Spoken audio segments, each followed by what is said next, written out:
भोपाल में आशा और उषा कार्यकर्ताओं ने एनआरएचएम कार्यालय के सामने प्रदर्शन किया। महिलाओं का कहना है कि पिछले 4 माह से उन्हें वेतन नहीं मिला है, जिससे उनके सामने जीवन यापन का संकट खड़ा हो गया है। प्रदर्शन के दौरान कार्यकर्ताओं ने एनआरएचएम मुख्यालय के मुख्य गेट को बंद कर वही धरना शुरू कर दिया। उनका आरोप है कि अधिकारी मनमानी कर रहे हैं और उनकी कोई सुनवाई नहीं हो रही है। जब वे दफ्तर पहुंची तो उन्हें अधिकारियों से मिलने तक नहीं दिया गया। उन्होंने वेतन का भुगतान नहीं होने पर 30 नवंबर को 1 लाख आशा उषा कार्यकर्ताओं के साथ बड़ा प्रदर्शन करने की चेतावनी दी। इसी दौरान हमारे विशेष संवाददाता आकाश सैन ने आशा उषा कार्यकर्ताओं से बातचीत की।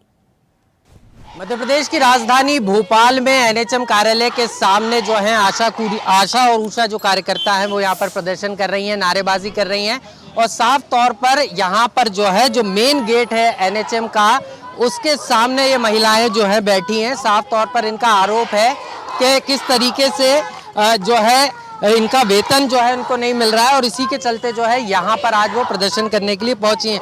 क्या मांगे हैं आप लोगों का? आपने गेट बंद करके यहाँ प्रदर्शन कर रही हैं। मैं मध्य प्रदेश आशा उषा कार्यकर्ता संगठन की प्रांतीय अध्यक्ष हूँ विभा श्रीवास्तव।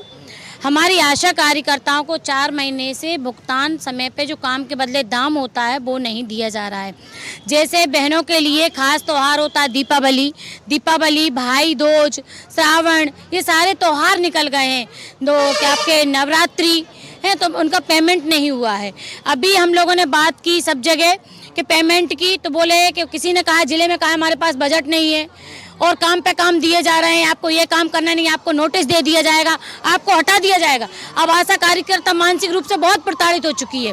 दूसरी बात, अगर हम जिले में उनसे बोलती है, सरकार ने मध्य प्रदेश की शासन ने पूर्व मुख्यमंत्री शिवराज सिंह चौहान ने 2023 में आशा कार्यकर्ताओं का मानदेय बढ़ाया था 4000, तो वो आज तक नहीं दिया गया है।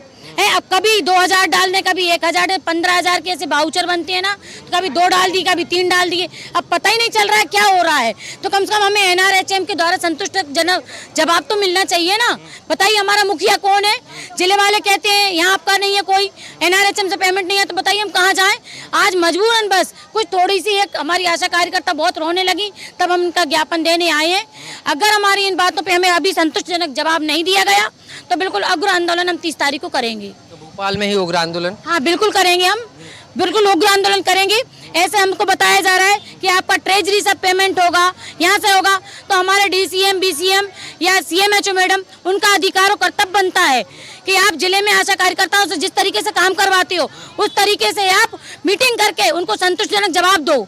कितनी परेशानी हो रही? 4 महीने से वेतन नहीं मिला, कितनी परेशानी? सर परेशानी इतनी हो रही है कि हमारे कोई त्योहार सारे ऐसे निकल गए। हमारे बच्चे, हम रोज फील्ड पे काम करते लेकिन हमारे बच्चे दूसरों का मुंह देखते हैं। हमें इतना वेतन नहीं दिया और दिया भी जाता तो अगर ज्यादा हम लोग चिल्ला चोट करते हैं कि सर पेमेंट नहीं आ रहे, तो कुत्तों की तरह जैसे हड्डी डाल दी जाती है वैसे हमारे सामने 200-400 रुपए डाल दी जाते हैं।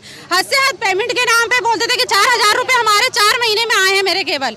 और उसमें उसके बाद हमारा, और जब हम पूछते हैं अधिकारियों से सर हमारा पेमेंट नहीं आया, तो बोलते अरे तुम काम कितना करती हो, धमकी दी जाती है, ज्यादा बोलोगी तो हटा दिया जाएगा, ऐसे दोस्त धमकी हमें दी जाती है और हमारा मानदेय है बिल्कुल। और जब पूछते हैं तो डल चुका है, नेट पे दिखा दिया जाता है कि आपका पेमेंट हो चुका है, लेकिन हमारे अकाउंट में पेमेंट नहीं आता है। तो देखिए ये परेशानी जो है आशा उषा कार्यकर्ताओं की है और यही कारण है कि आज एनएचएम के सामने ये तमाम आशा उषा कार्यकर्ताएं बैठी हैं और साफ तौर पर गुहार लगा रही हैं कि उनका जो वेतन है उसका भुगतान समय पे किया जाए। और साफ तौर पर उन्होंने चेतावनी भी दी है कि अगर समय पर उनके वेतन का भुगतान नहीं किया जाता है तो आगामी समय में उनके द्वारा उग्र आंदोलन किया जाएगा। भोपाल से कैमरा पर्सन राकेश के साथ आकाश सेन, स्वदेश न्यूज। ताज़ा खबरों के लिए लाइक, फॉलो और यूट्यूब पर सब्सक्राइब कर बेल आइकन दबाएं। साथ ही हर अपडेट के लिए विजिट करें swedeshlive.com।